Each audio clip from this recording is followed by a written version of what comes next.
Si yo te pido que imagines a una persona perfeccionista, seguramente la imagen que se venga a tu mente es la de una persona que puede ser extremadamente ordenada en cuanto a la organización de su espacio de trabajo, muy bien organizada en cuanto a la distribución de tiempo para ir realizando tareas, una persona muy exitosa, extremadamente trabajadora, que busca siempre lo mejor en su trabajo y que por lo general le va muy bien. Por lo general no se viene la imagen de una persona que procrastina mucho, que posterga trabajos, posterga tareas, que puede ser desordenada. Sin embargo, esto es lo que sí encontramos en la investigación. Encontramos que hay una relación muy fuerte entre perfeccionismo y procrastinación.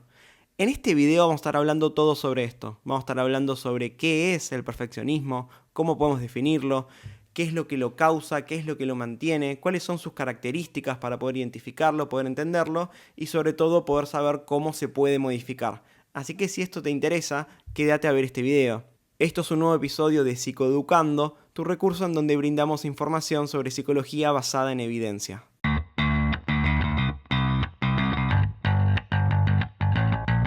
Para empezar a hablar sobre perfeccionismo, primero es importante poder definirlo para que todos sepamos de qué estamos hablando, porque no todos pensamos lo mismo cuando decimos perfeccionismo. De hecho, esto fue un problema en la investigación clínica porque muchas personas se autoproclaman perfeccionistas y pueden tener una serie de características que en el imaginario colectivo son vistas como perfeccionistas, como por ejemplo buscar la excelencia y buscar el mejor resultado posible ante una tarea, y por ejemplo pueden obtener buenos resultados. Sin embargo, hay otras personas que también pueden compartir estas características, pero diferenciarse en otros aspectos. Entonces, una manera de poder hacer esta distinción es hablar de perfeccionismo adaptativo por un lado y desadaptativo por otro lado. Comparten muchos puntos en común, pero también otros puntos claves que los diferencian entre sí. Entonces, para empezar a hacer esta distinción, podemos empezar explicando qué es el perfeccionismo adaptativo. Por lo general son personas que pueden tener un estándar muy alto de desempeño, pueden buscar la excelencia tanto en su propio desempeño como en las personas que les rodean, pero por lo general estos estándares van a ser flexibles, van a ser realistas, pueden ajustarse a la realidad ante un cambio del contexto y un cambio de los recursos con los que yo cuento para alcanzar alguna tarea. Esa es una de las características principales. Por otro lado, son personas cuya autoestima no depende únicamente de su desempeño en una tarea, sino que pueden tener una autoimagen y un autoconcepto sólido y fuerte, más allá del desempeño que puedan alcanzar en una tarea determinada. Es decir, no van a tener una aversión en particular a cometer errores. Es algo que puede ser frustrante o puede ser desagradable, pero no les parece terrible la idea de poder cometer errores en una tarea.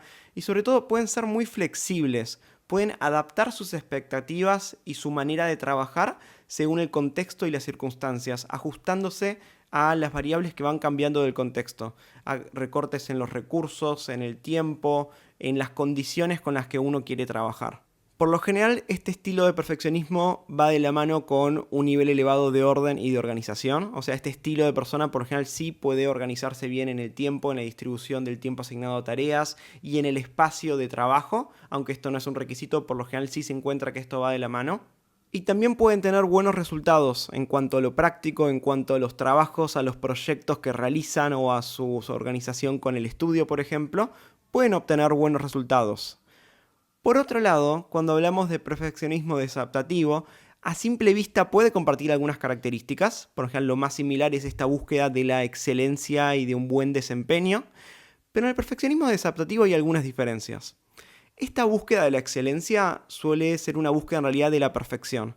Es decir, esta búsqueda por lo general no suele ser algo realista o algo incansable, sino que ya desde entrada los estándares pueden ser demasiado altos y sobre todo suelen ser inflexibles, es decir, si hay algún cambio en las situaciones que hacen que no sea posible alcanzar estos estándares, yo no tengo el tiempo con el que me gustaría tener para poder trabajar en este proyecto, o no tengo los recursos, no tengo los materiales, por lo general los estándares no se ajustan y disminuyen para alcanzar mis posibilidades, sino que siguen siendo extremadamente rígidos. Por ejemplo, va de la mano con el pensamiento dicotómico, que es hay una sola manera de hacer las cosas, la correcta, y si no se hacen como yo quiero que se hagan, lo considero como que está mal hecho. Es decir, no está tanto el concepto de un trabajo bueno, un trabajo muy bueno. Hay trabajos perfectos, trabajos, proyectos, demás perfectos, o no perfectos, o malos, o equivocados, erróneos. Este estilo de pensamiento también se asocia con una fragilidad en la autoimagen, en donde, por ejemplo, la autoimagen y el estatus social va muy de la mano con el propio desempeño. Son personas que se pueden sentir muy bien si logran tener algún trabajo o algún éxito que realizan bien. Y cuando digo sentirse muy bien, en realidad es más que nada sentirse suficientemente cómodos como para poder hablar con colegas, con compañeros, con personas del ambiente en donde pueden reconocer el logro que hice y el trabajo que hice. Logran sentirse lo suficientemente bien como para poder socializar, por ejemplo, sentirse cómodos, pero cuando su trabajo no está a la altura de sus expectativas, pueden sentirse extremadamente frustrados. Entonces gran parte de su autoimagen va a depender de los resultados y del desempeño que logran, y por lo tanto también van a diferir muchísimo en cuanto al perfeccionismo adaptativo en cómo se relacionan con el fracaso y con los errores. Para un perfeccionista desadaptativo, la idea de hacer algo que no sea perfecto, de tener algún error, de que pueda haber algo mal en el trabajo que estoy haciendo, suele ser muy aversiva, suele ser algo que quieren evitar a toda costa y gran parte de sus esfuerzos son en función de tratar de evitar que haya errores en el trabajo o errores en los proyectos que uno está haciendo. Y esto va de la mano con la autoimagen, porque la idea de que haya un error en el propio trabajo no es vivida como algo que puede ser modificable, como algo de lo cual puedo aprender a futuro, sino que es vivida como una muestra de quién soy yo como persona. Nos estamos adelantando un poco ahí, pero el trabajo va muy de la mano con cómo uno se siente consigo mismo y por lo tanto la idea de que haya errores en el trabajo es algo que resulta extremadamente aversivo y es algo que va a ser un eje central en la manera de ver el mundo y la manera en la mentalidad de cómo trabajar de una persona con un estilo perfeccionista desadaptativo. Por otro lado, lo que se encuentra es que por ejemplo no suelen ser personas particularmente ordenadas o organizadas, es algo que puede estar como no estar, o sea, no es un factor determinante. Y después también se evaluaron otras variables que tienen que ver en realidad con las causas de este perfeccionismo. Se encontraba que había una gran correlación con, por ejemplo, un estilo de crianza, es decir, que hayan crecido con padres muy severos, que siempre exijan la perfección, que ellos mismos puedan ser perfeccionistas, tanto adaptativos como desadaptativos, y por otro lado con un gran temor a la crítica por parte de otros, sobre todo de los padres. Estos puntos no los vamos a hablar tanto en este video porque tienen más que ver con las causas que con cómo poder modificarlo, y también puede ser un poco reduccionista porque no todo depende del estilo de crianza. Hoy en día se sabe que las causas del perfeccionismo son multicausales, no tiene que ver únicamente con el estilo de crianza, sino que también tiene que ver con factores temperamentales, con factores biológicos y con mi experiencia en otros contextos, por ejemplo en la escuela, en grupos sociales, en grupos de pares.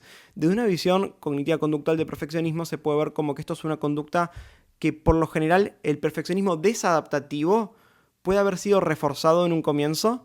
La persona puede haber hecho un trabajo muy bueno, haber tenido algunos resultados muy buenos alguna vez en algún área y esto asociarse con estatus, con reconocimiento de otras personas, con halagos, con algún premio, con alguna recompensa. Pero por lo general lo que luego mantiene el perfeccionismo desadaptativo funcionando no es tanto la búsqueda de recompensa o la búsqueda de este reforzamiento, sino en realidad es evitar una pérdida que puede ser real o imaginada, una pérdida de estatus, por ejemplo. Lo que suele mantener el perfeccionismo desadaptativo funcionando es la idea de ¿qué pasará si yo hago un trabajo y el trabajo está mal hecho? ¿Qué van a pensar los demás de mí? ¿Me criticarán?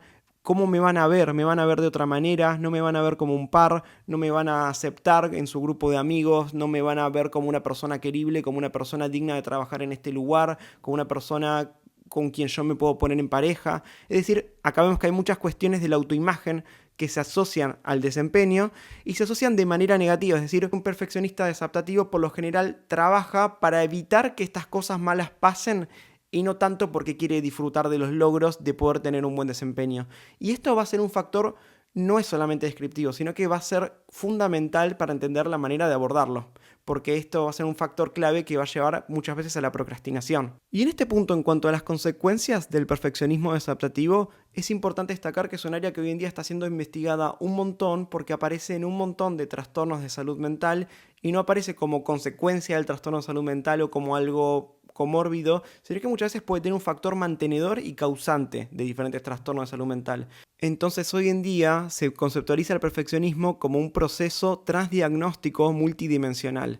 Esto es algo que influye en un montón de áreas y un montón de esferas de la vida con un rol causal y por lo tanto hay muchísima investigación y mucho interés en poder desarrollar un buen tratamiento para el perfeccionismo porque esto es algo que puede tener beneficios para un montón de diferentes trastornos de salud mental pudiendo atacar o pudiendo modificar una variable fundamental, ¿sí? Una variable central en un montón de trastornos. Por ejemplo, encontramos que el perfeccionismo se puede dividir en orientado hacia uno mismo, hacia mí mismo y hacia mi propio desempeño, u orientado hacia otras personas, en lo que yo espero de otras personas, o socialmente proscripto, que es básicamente la imagen que yo tengo de lo que otras personas esperan como de manera objetiva de cómo sean los desempeños. Y esto es algo que se encuentra en muchos trastornos de salud mental. Por ejemplo, en el trastorno de ansiedad social, la idea de ser evaluado por los demás, la imagen que yo tengo de cómo los demás están evaluándome y qué es lo que esperan de mi desempeño social, está completamente relacionado con el perfeccionismo socialmente proscripto.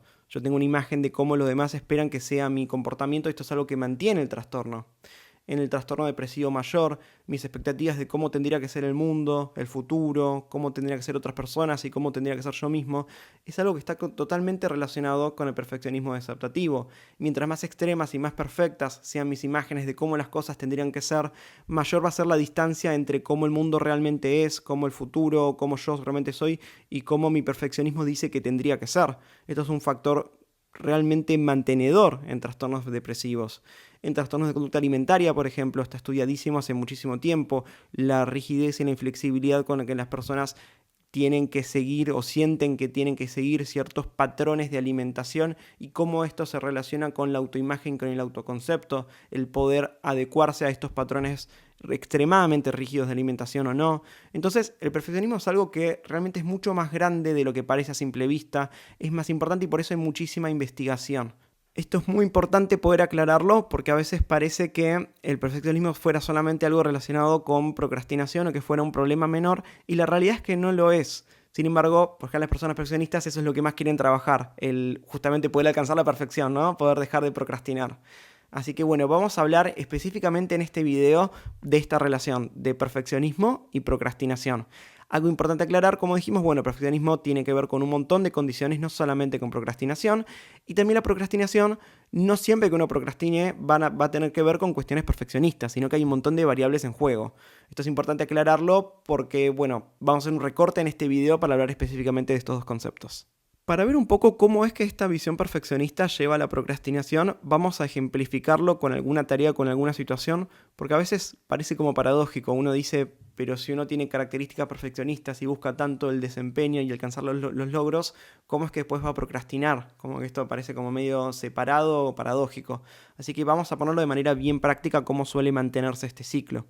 Por lo general podemos dividirlo en 3 momentos: antes de hacer una tarea importante, durante la tarea y después de la tarea. Previo a tener que hacer la tarea, por ejemplo, imaginemos un estudiante universitario que tiene un mes para prepararse para un examen muy importante y este universitario tiene características de perfeccionismo desadaptativo. Previo a la tarea lo que se encuentra es una etapa de parálisis o de indecisión ante la toma de decisiones.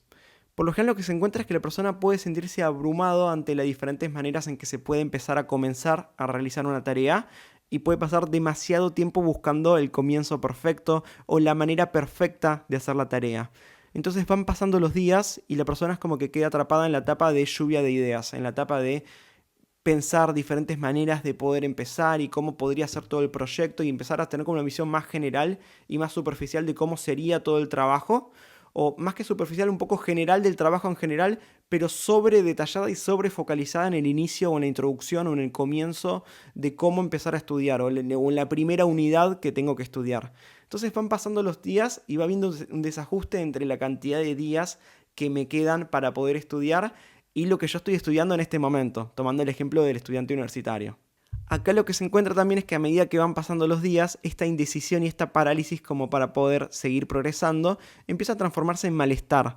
La persona por lo general ya viene teniendo experiencia de procrastinación en el pasado, así que ya un poco se puede anticipar que por ahí me está volviendo a pasar lo mismo de siempre. Por ahí yo me propuse empezar 20 días antes y estoy 15 días antes del examen y todavía no empecé y ya empiezo a sentir mucho malestar, pienso que me va a pasar lo mismo de siempre. Y acá entra también la rigidez.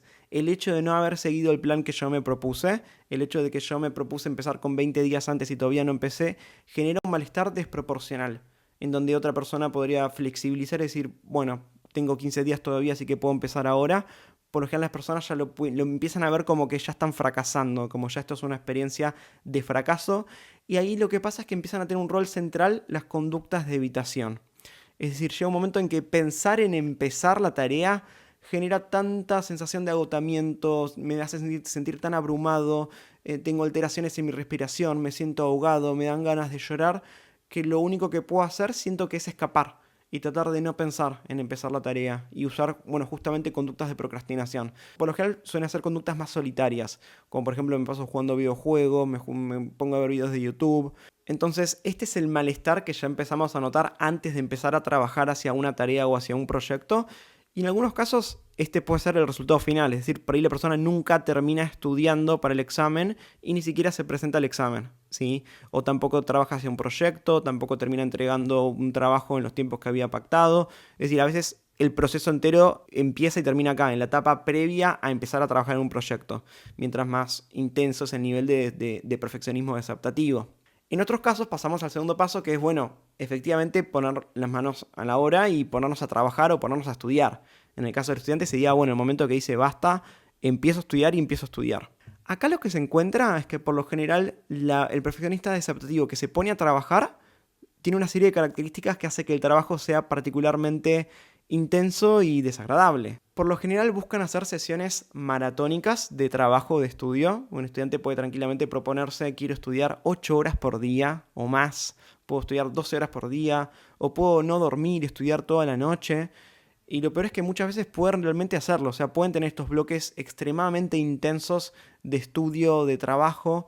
Y el problema con esto es que aunque logran cumplir estos estándares, primero son insostenibles a largo plazo, y a esto, bueno, pueden ver la propia experiencia, en la propia experiencia muchas veces pasan procrastinando porque es insostenible este ritmo de trabajo, pero bueno, lo ven como no como perfecto, sino como las cosas tendrían que ser. ¿Sí? Hay una desconexión entre realmente cuáles son los resultados que estoy obteniendo con este enfoque y lo que yo me propongo, porque me vuelvo a proponerme estas sesiones extremadamente intensas de trabajo y de estudio. Y por otro lado, aunque lo logren por cierto tiempo, momentáneamente, por un par de días, por un par de semanas, el problema es que es una experiencia extremadamente desagradable que uno no quiere volver a repetir en el futuro. Entonces, genera una asociación entre trabajar o entre estudiar con un estado de estrés extremo que genera el contexto perfecto para procrastinar en el futuro. Porque uno por lo general no quiere volver a repetir esta experiencia. Puede sentir que tiene que volver a repetirla, que es algo que corresponde, que tendría que volver a tener estas sesiones de estudio, pero no es algo que fue placentero, no es algo que se disfrute, no es algo que se quiere hacer. Entonces, básicamente asocia el trabajo y el estudio con condiciones muy intensas y muy desagradables de trabajo. Adicionalmente, durante este momento, por ejemplo, la persona puede tener pensamientos muy autocríticos de manera negativa, ¿sí? En donde uno siente que mi trabajo no está estando a la altura de lo que me gustaría que sea, no estoy estudiando lo suficiente, no me sé todavía toda la unidad 1 y ya tengo que pasar a la unidad 2. Pueden tener sobrefocalización en los detalles, que esto es algo muy característico. Es decir, en vez de estudiarme las ideas centrales de la unidad 1 y pasar a la unidad 2 y después pasar a la 3, quiero aprenderme hasta el pie de página de cada imagen en la bibliografía optativa de la unidad 1. Entonces hay una sobrefocalización en detalles a la vez que no se está avanzando en las cosas más importantes del proyecto, a la vez que uno se está criticando por las dos cosas, por no estar avanzando y también por no aprender las cosas hasta más minuciosas y más detallistas y más insignificantes. Entonces esto de vuelta es un cóctel que hace que la experiencia de trabajar o de estudiar sea muy desagradable por lo general. No es algo que uno a futuro quiera volver a repetir. Esto sienta las bases para que si terminamos procrastinando como manera de aliviar este malestar que estoy experimentando en este momento, a futuro también va a volver a pasar lo mismo, porque voy a ver una tarea como más aversiva de lo que realmente es. La idea de tener un fracaso, de no aprenderme hasta algo más mínimo, como un pie de página en la unidad 1, lo veo como terrible. Es decir, genera un nivel de malestar que hace que realmente la procrastinación sea como la salida perfecta o el escape perfecto para el malestar que estoy experimentando. Es mi única manera de tener algo de placer, aunque sea momentáneo. Y a veces uno dice, bueno, pero sí, yo procrastino, me paso viendo videos de YouTube, pero no la paso bien, siento culpa y sé que tendría que estar haciendo. Sí, e incluso ese nivel de malestar muchas veces sigue siendo menor y sigue siendo un escape con lo que sería el nivel de malestar de estar trabajando con todos estos pensamientos y la manera en que estoy encarando la situación de trabajo, ¿sí? Entonces, esto es algo que pasa durante la etapa de trabajo. Básicamente es muy aversiva a futuro y uno no quiere volver a repetir esta experiencia. Y por último, tenemos la etapa, posterior a la tarea. Es decir, imaginemos que el estudiante, por ejemplo, pudo ir a rendir el examen y pudo aprobar el examen, ¿sí? O una persona pudo entregar un proyecto y cumplió con los plazos. Acá hay una serie de cuestiones que ocurren que también suelen mantener el perfeccionismo desadaptativo y la procrastinación. Por un lado, las personas suelen descontar la evidencia externa de cuáles fueron mis resultados reales del trabajo y suelen tener una atención selectiva en las señales que indiquen que mi trabajo no fue perfecto y que hubo errores. Y usan esto para martirizarse y para sentirse peor. O sea, este es el efecto que tiene este estilo atencional. Entonces, si por ejemplo me saqué una buena nota en el examen, o un docente o un jefe felicita mi trabajo y me dice que hice las cosas muy bien, por ejemplo esto suelo desestimarlo y yo mismo centrarme en las cosas que yo sé que no están bien hechas o que yo sé que podrían haber sido mejor y únicamente centro mi atención ahí. Entonces no hay un momento de celebración, no hay un momento de disfrute, un momento de recompensa, un momento de festejar el buen trabajo que tuve, sino que mi atención está centrada en críticas, en cosas que podrían haber sido mejores y tiene lo que se llama pensamiento contrafáctico negativo, que esto es pensar cómo las cosas hubieran sido si hubieran sido diferentes y compararse negativamente con este escenario. Por ejemplo, si yo hubiera empezado a estudiar hace 20 días en vez de hace 15 días, me hubiera sacado un 10 en vez de un 9, o si me sacó un 10, igualmente hubiera estado más completo y hubiera sentido que realmente me lo merezco, pero esto no me lo merezco. Entonces, esto es algo que pasa, tiene este estilo de pensamiento contrafáctico que hace que uno no pueda disfrutar de los logros que está obteniendo y que se mantenga este estilo de sentir que hay algo que estoy haciendo mal, nunca alcanzo las expectativas, y hace que sea una experiencia muy aversiva en general el haber trabajado tanto, o sea, ni siquiera puedo disfrutar de mis logros. Por lo general, lejos de esto producir una experiencia de aprendizaje en donde uno realmente aprende a través de esta sensación y dice, bueno, a futuro voy a volver a trabajar 20 días antes y realmente lo hace, uno se lo puede decir, pero en realidad lo que queda es una experiencia de muchísimo malestar después de trabajar y la sensación de que esto no valió tanto la pena. O sea, tiene mucho sentido que esto refuerce la procrastinación, porque en realidad donde yo mejor la paso, donde menos sufro es cuando no hay tanto trabajo en mi vida, cuando no estoy haciendo tantos proyectos o tantas cosas a futuro. Y por último, por lo general, las personas tienen una carga, una lista de tareas que tienen que ir haciendo que hacen que realmente no tengan tiempo de ponerse a pensar en lo bien que les fue o en el buen resultado de un trabajo. Por lo general, apenas terminan un trabajo, ya están pensando en el examen que viene, en el trabajo que viene, en el próximo proyecto, porque tienen una lista de tareas que fueron procrastinando que realmente hacen que no tengan tanto tiempo como para poder dedicar a estudiar. Entonces, si nosotros nos ponemos a pensar y analizamos un poco cómo es el proceso entero desde antes de la tarea hasta durante la tarea hasta después, básicamente no hay refuerzo positivo en ningún lugar. Comparemos ahora con lo que era un perfeccionista adaptativo, una persona que busca un alto estándar de trabajo. Por lo general lo que encontramos es que a la persona con un estilo perfeccionista adaptativo le gusta tratar de que las cosas le vayan bien y tratar de alcanzar la excelencia. Es un proceso que suele disfrutar de sus logros, suele estar contento de las cosas que va logrando y sobre todo reconocer que uno no puede hacer todo en todos lados todo el tiempo. El perfeccionista adaptativo no busca la perfección, busca la excelencia, así que esto sería tratar de dar los mejores resultados posibles teniendo en cuenta que los recursos son limitados, que mi nivel de energía no es infinito, yo no voy a estar todos los días motivados, no tengo todo el tiempo del mundo para trabajar en este proyecto, sé que puedo cometer errores, sé que hay cosas que pueden no salir perfectas, pero igualmente puedo estar conforme con haber logrado un muy buen trabajo. Esto no aparece en el estilo de trabajo del perfeccionista desadaptativo. Fijémonos que más que nada el trabajo está motivado por evitar sufrimiento, por evitar seguir pasándola mal, para acallar estos pensamientos negativos y para evitar que algo malo pase eventualmente.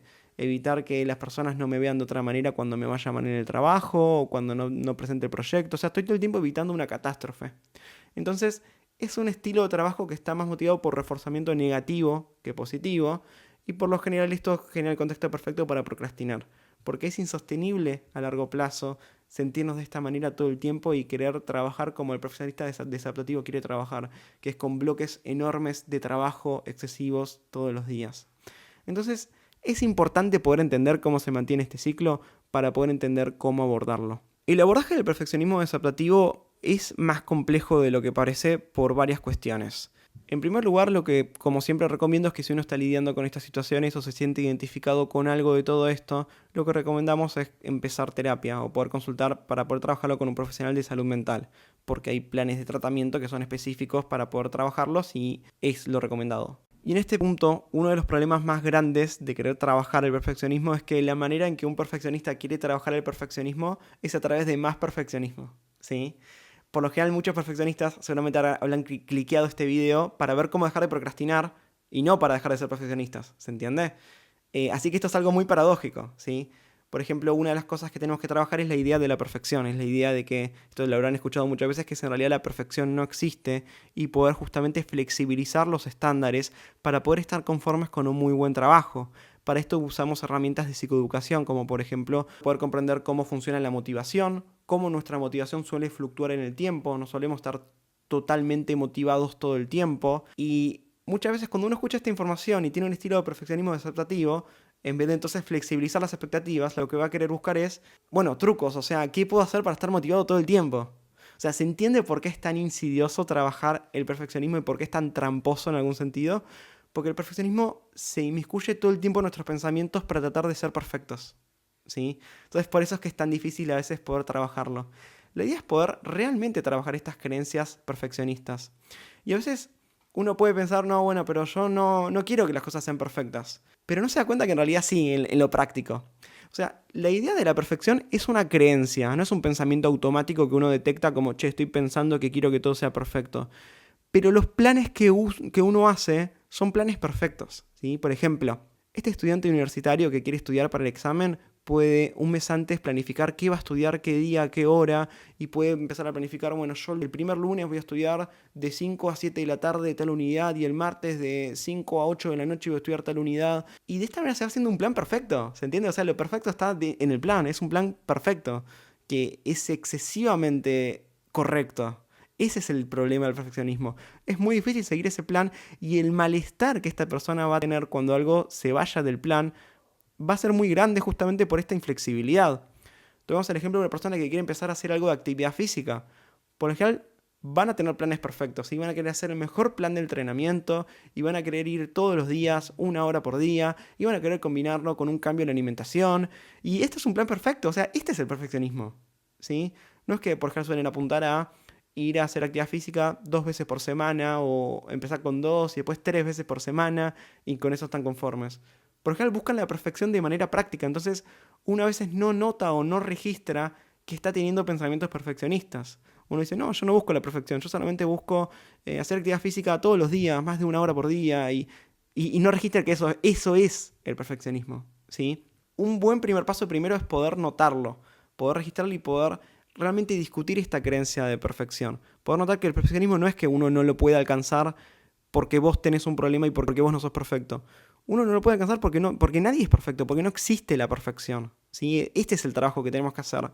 Y una de las cosas que más cuesta para empezar a derribar esta idea, aparte de poder notarlo, como ya dijimos, y no caer en estas trampas de buscar la perfección sin darnos cuenta, la otra cosa que más cuesta es también, en realidad, los factores que mantienen esta idea de perfección. O sea, si yo asumiera que no soy perfecto y que mis trabajos no van a ser perfectos, ¿qué es lo que esto significa para mí? ¿O qué es lo que esto dice de mí? Y esto es algo en lo que yo en realidad tengo que lidiar. ¿Sí? Que esto es mejor hacerlo en terapia porque es un trabajo muy difícil, pero básicamente, como hablábamos de la autoimagen, muchas veces tienen una autoimagen que puede estar ligada con el propio desempeño. Así que en algún sentido, pedir que uno flexibilice la idea de la perfección y que acepte que la perfección no existe, puede tener implicancias para cómo yo me veo a mí mismo y para lo que esto significa. Por ejemplo, para ponerlo más concreto, hay personas que pueden sentir que si tienen un desempeño que no es perfecto, entonces no merezco juntarme con mi grupo de pares, me siento como un impostor, no merezco hablar con mis colegas, no merezco juntarme con mis amigos el viernes a la tarde porque soy un farsante, porque a todo le está yendo bien y a mí no. Entonces, la idea de lidiar con la perfección implica también lidiar con esto otro. ¿Por qué uno siente que tiene que tener un buen desempeño, no un buen desempeño, un desempeño perfecto para sentir que te puedes juntar con tus colegas? O para sentir que te puedes juntar con amigos, o para sentir que puedes tener pareja, porque eso es algo que aparece un montón. Si yo no soy perfecto, no merezco que me quieran, no merezco que me traten bien. Acá estamos hablando un poco más de lo que son creencias nucleares, así que de vuelta, esto es mejor trabajarlo en terapia, pero muchas veces lo que impide que uno flexibilice estas ideas perfeccionistas es otras cosas que uno tiene asociado con la perfección. Yo a veces siento que solamente merezco algunas cosas que tengo, o podría en el futuro llegar a merecer algunas cosas que yo quiero, si soy perfecto. Y si no soy perfecto, entonces implicaría que yo no merezco todo eso. Así que yo no quiero aceptar la idea de que por ahí no soy perfecto. Entonces, esto es lo que tenemos que encontrar muchas veces para poder trabajar. Es trabajar también esta unión entre mi valor como persona o mi valor como, sí, como ser humano, como una persona que merece ser querida o que merece amor, ¿por qué está tan relacionada con mi propio desempeño y poder flexibilizar esto?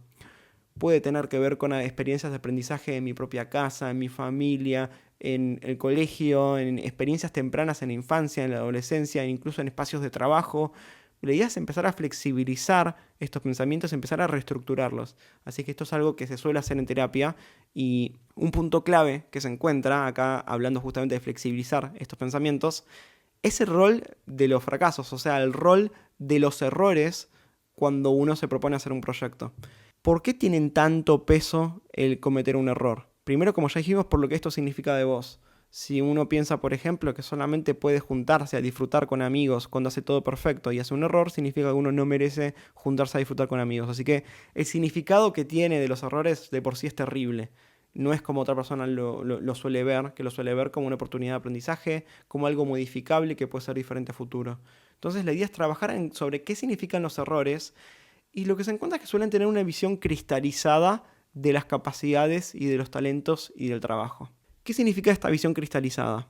Un perfeccionista adaptativo suele ver un error como una oportunidad de aprendizaje. Suele verlo como algo que está bueno que me lo señalen porque es algo que puedo modificar y a futuro puedo no volver a hacerlo más o puedo aprender de este error. Una persona con un estilo perfeccionista adaptativo, por lo general busca que le señalen los errores. Por lo general puede pagar servicios muy caros por esto. Puede ir a un equipo de consultoría sobre un tema muy específico con el cual se especializa. Puede pagarle a un mentor, a un experto en su área, para que justamente le puedan señalar algunas cosas en su proceso de trabajo que no es perfecto. Y le gusta que le señalen los errores porque esto le permite el poder modificar las cosas y poder aprender. En cambio, un estilo de perfeccionismo desadaptativo suele tratar de evitar a toda costa que le señalen los errores porque no los ve como algo modificable. Los suele ver como si el desempeño en el trabajo fuera una demostración de cuál es tu verdadera capacidad o de qué tan capaz o qué tan talentoso sos verdaderamente vos. Entonces, si hay un error en tu trabajo, significa que en realidad no tenés talento o no sos capaz. O sea, lo ve como algo cristalizado, como algo que está o no está. No lo ve tanto como algo que puede ser modificado. Esto es algo que, bueno, que también se trabaja mucho, la idea de qué es lo que uno piensa sobre el talento, sobre la capacidad o sobre el desempeño. Si lo ve como algo que, básicamente, si uno ve el trabajo como una evaluación de quién sos vos como persona y qué tan buen trabajador sos vos, o lo ves como lo que es, como un proceso, como algo que, por ejemplo, uno con el tiempo va aprendiendo y va mejorando a través de ir equivocándose e ir aprendiéndose. Así que es importante trabajar un montón el rol que tienen los errores para poder trabajar el perfeccionismo.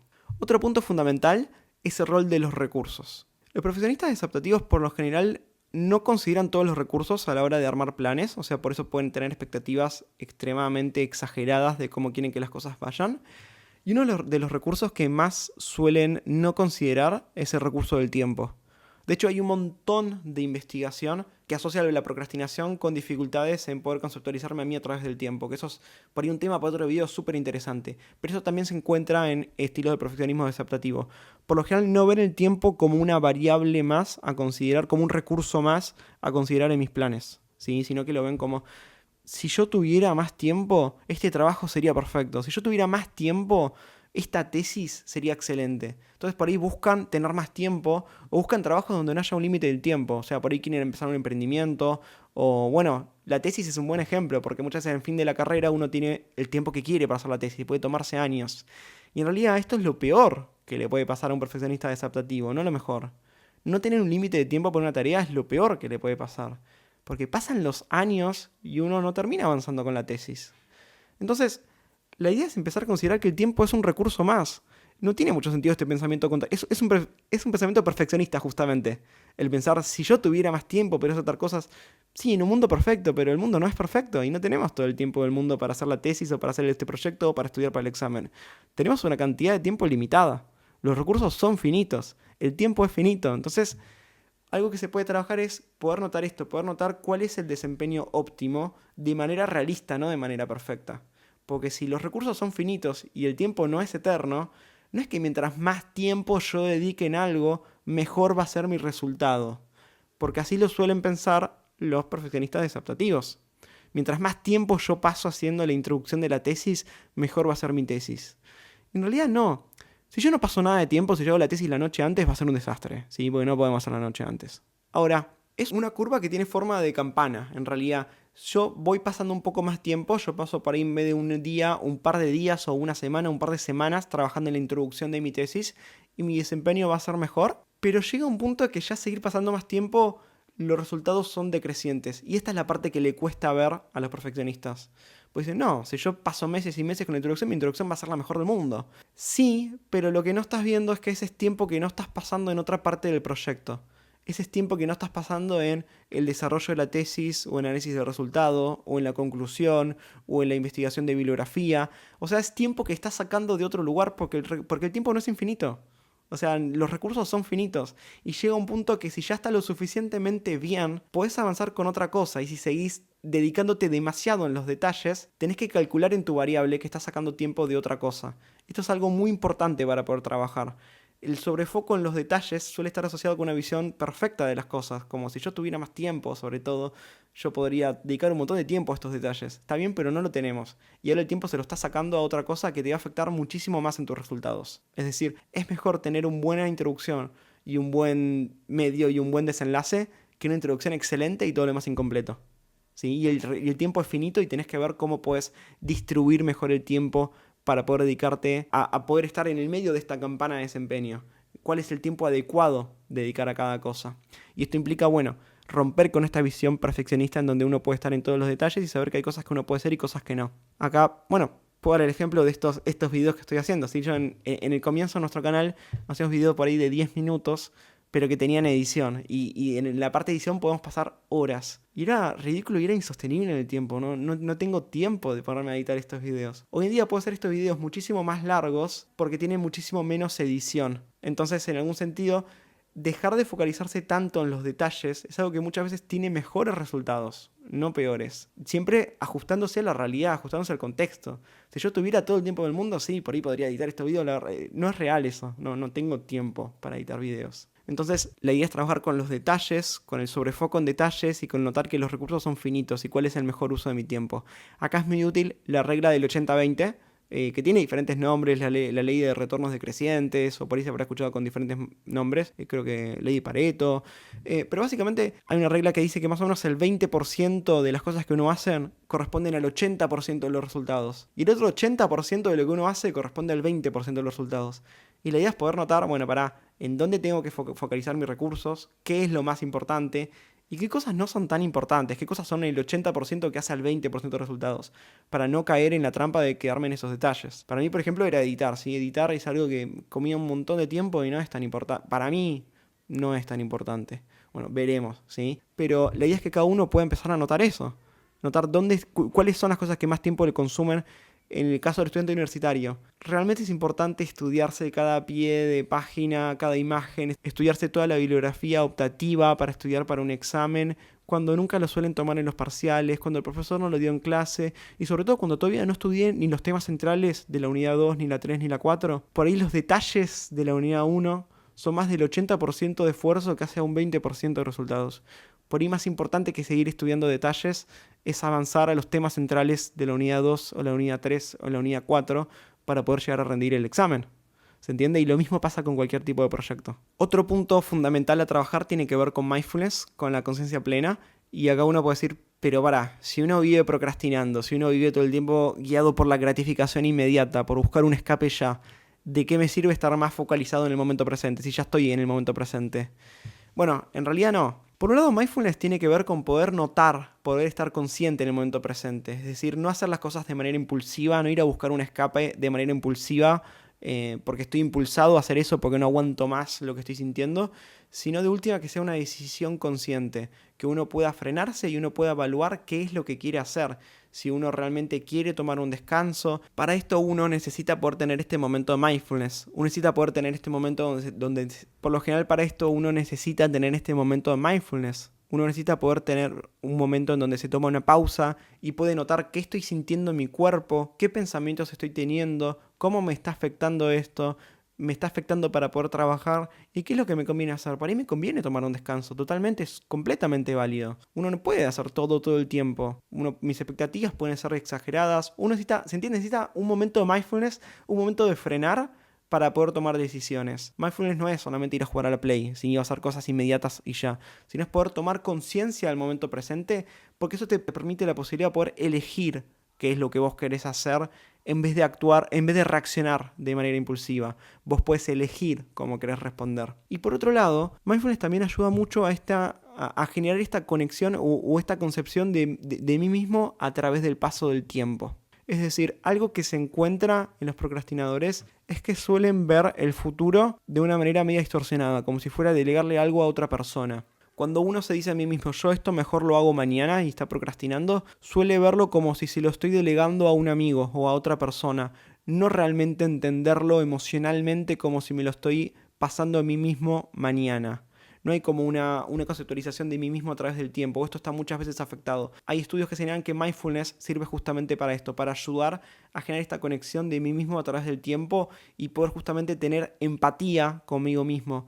Empatía es poder entender de manera más realista cómo me voy a sentir y cómo voy a estar yo mañana cuando tenga que hacer esta tarea, más la tarea que me había propuesto hacer mañana. Es decir, empezar a romper con esta visión distorsionada en donde parece que mañana por un lado fuera una tierra perfecta, en donde todo va a salir bien, donde yo voy a tener energía, donde voy a tener tiempo, porque no va a ser perfecto. Y también entender que yo mañana voy a ser yo, no va a ser otra persona. Voy a ser yo. Esto es algo que parece obvio, pero realmente hay estudios que señalan que esto no es obvio. Entonces hay estudios que señalan la importancia de poder practicar mindfulness para poder trabajar esta conceptualización de mí mismo a través del tiempo y poder trabajar esta empatía para poder tener una imagen realista de cómo va a ser que yo trabaje mañana.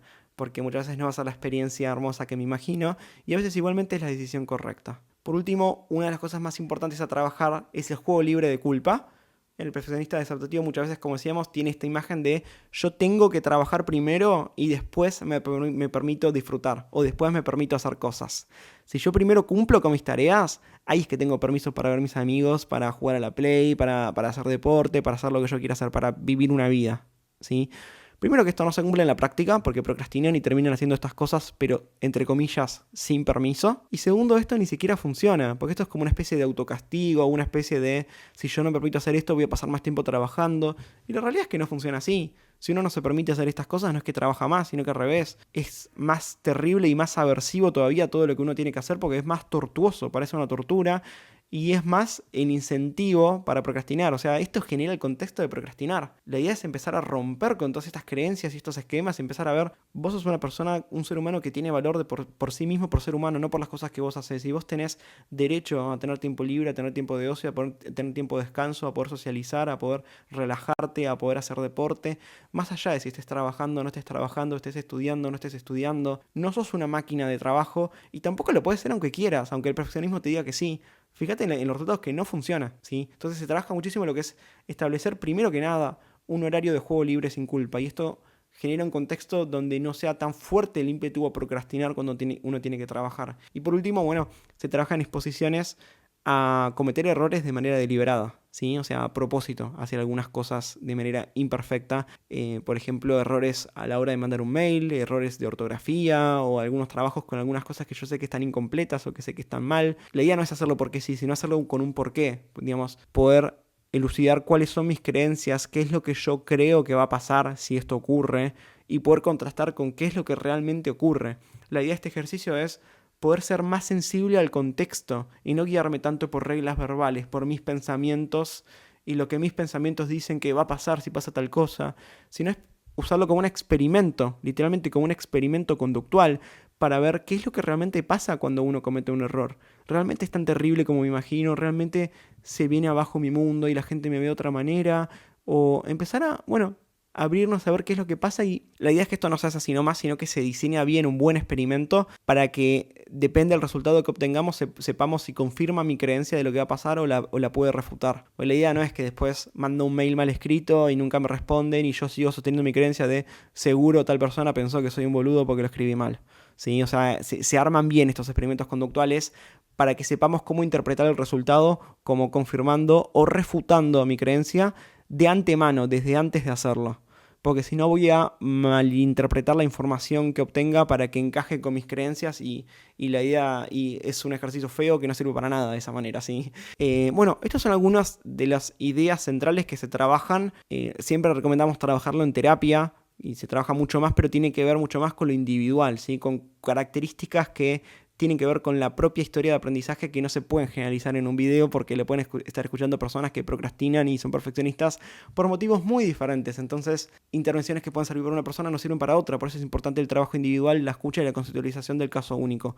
Así que recomendamos eso. Y también hoy en día hay un montón de desarrollo, un montón de investigaciones, como por ejemplo DBT radicalmente abierta, Radically Open, que tienen que ver con justamente empezar a trabajar cuestiones de perfeccionismo y cuestiones que antes no estaban tan estudiadas o no era el foco de atención en la investigación clínica. Así que es un área de muchísima investigación porque tiene muchísima correlación con un montón de trastornos de salud mental, no solamente con perfeccionismo. Así que la idea de generar esto es, bueno, que uno realmente pueda tomar conciencia de que esto es algo importante, no es una pavada, no es un chiste, es algo que realmente puede afectar muchísimo la calidad de vida y es algo en lo que vale la pena realmente buscar ayuda para poder trabajarlo antes de esperar a que las cosas empeoren. O sea, siempre está bueno poder anticiparse y bueno, si uno la está pasando mal también poder buscar ayuda y poder contactarse con un profesional de salud mental. Así que hasta acá el episodio de hoy, espero que les haya sido de ayuda y bueno, si este episodio les gustó, pónganle me gusta, suscríbanse al canal porque esto nos ayuda para seguir difundiendo información sobre psicología basada en evidencia. Y nos vemos en el próximo video.